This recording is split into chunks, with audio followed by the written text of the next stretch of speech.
আলহামদুলিল্লাহ ভিসা সাবমিশনের 10 দিনের মধ্যে নিউজিল্যান্ডের স্টুডেন্ট ভিসা আমি হাতে পেয়েছি। তো আমরা অনেক স্টুডেন্ট আছি যারা ইউএসএ বা কানাডা এসব চুজ করে থাকি যে এসব কান্ট্রিতে পিআর ফ্যাসিলিটি, উন্নত লাইফস্টাইল, আবার part time work permit, PSW এসব কিছু চিন্তা করে আমরা অনেকে এসব কান্ট্রিগুলো চয়েস করে থাকি।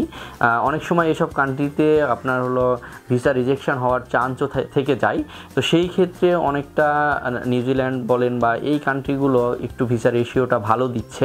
এইসব কারণে আমি নিউজিল্যান্ডে অ্যাপ্লাই করেছিলাম এবং আলহামদুলিল্লাহ আমি 10 দিনের মধ্যেই এই স্টুডেন্ট ভিসাটা হাতে পেয়েছি। তো আমরা অনেক সময় ইগনোর করে যাচ্ছি বা বুঝতে পারতেছি না, প্রপার ইনফরমেশান পাচ্ছি না যে নিউজিল্যান্ডে আসলে স্টুডেন্টরা যাচ্ছে কি না বা যেতে পারবে কি না, সেখানকার ফ্যাসিলিটি কী।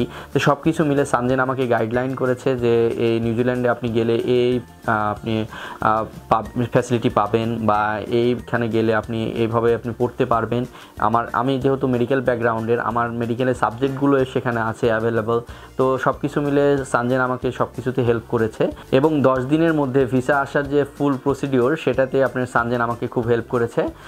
তো সর্বোপরি সানজেনকে থ্যাঙ্কস। এবং যারা আপনারা বিদেশ যাওয়ার জন্য এখনও চিন্তাভাবনা করছেন বা অনেকে সিদ্ধান্তহীনতায় ভুগছেন, তারা একবার সানজেনে এসে কাউন্সিলিং নিয়ে দেখতে পারেন।